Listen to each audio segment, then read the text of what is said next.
I am happy that 1.5 years after the first agriculture summit, we are meeting again to review the status of implementation of policies necessary for the development of our agriculture sector.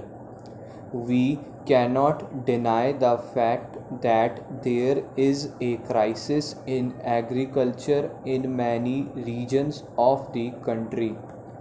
In many parts of the country, agriculture is being carried out in adverse conditions. The problem may be attributable to a wide range of causes, but the end result is that there are larger areas where farmers seem to be in acute distress. It is also a fact that in many other parts, agriculture is seeing a major transformation for the better, and the farmers in these parts are reaping the benefits of technology, irrigation, etc. Our government has succeeded in erasing the decline in public investment in the agricultural sector. We have also increased the availability of credit at reasonable rates to farmers. Short term crop loans are now available at normal rate of interest, for which we are providing subsidized refinance from government institutions. However, we need more thinking on the credit front. While the financial system should do more for the credit needs of farmers, we need to raise some questions. It is necessary that we find answers to these questions in the near future. Last year, I had sought suggestions on measures to improve the institutional framework for providing long term capital for investment in agriculture. I am afraid that we have not made much progress in this regard. I request you to apply your collective minds to this again. To overcome the situation of agricultural distress, a package has been put in place for some districts in Maharashtra, Andhra Pradesh, Karnataka, and Kerala.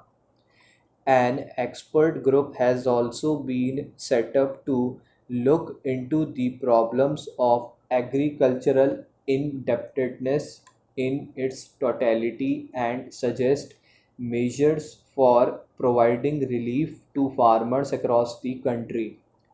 We are setting up the National Rainfed Area Authority to promote knowledge based interventions covering all aspects of agriculture in rainfed areas. I hope this body would be able to enhance the efficiency of existing government programs and bridge the knowledge deficit in rainfed agriculture. While we have attempted to bring about a qualitative improvement in agricultural research and extension system, I must admit that we need to do much more to improve the reach and effectiveness of rural extension services. These services were an important part of the foundation of Green Revolution. We need greater application of technology to improve farming of many crops, particularly in dryland areas. A renewed thrust has to be given to research in dryland farming with a focus on farming systems as a whole. What is needed is a sustained effort spread over a few years so that small farmers can be pulled out of their marginal existence while advanced farmers are propelled to the global platform. This is the real challenge for agriculture in the next decade. We are committed to ensuring that our farmers have access to adequate and affordable credit.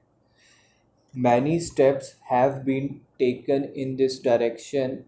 We have initiated programs and projects to provide adequate and affordable infrastructure in rural areas.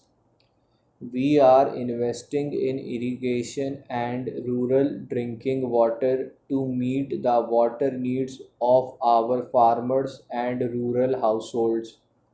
We are improving the functioning of agricultural markets so that the farmers can earn additional income. We are committed to increasing the productivity of our farms through the infusion of knowledge, modern science, and technology. Our flagship program, Bharat Nirman, is aimed at addressing the rural infrastructure deficit. Bharat Nirman, along with the Backward Regions Grant Fund, will improve rural infrastructure and provide greater irrigation. I am confident that we will be able to ensure a perceptible increase in public and private investment in these two critical areas, which will certainly have a positive impact on the conditions under which agriculture is practiced.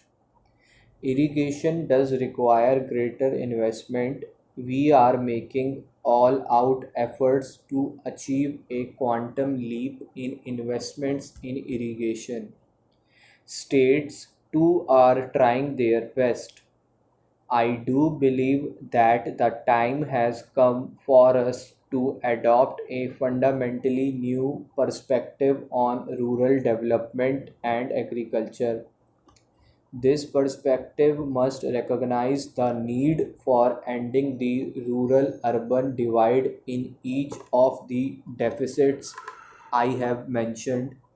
While a large number of people will continue to migrate from rural areas to urban areas, and while urbanization will continue, our rural economy must retain its people and ensure a remunerative livelihood from them. A balanced development of urban and rural economics is vital for sustainable development and social political stability.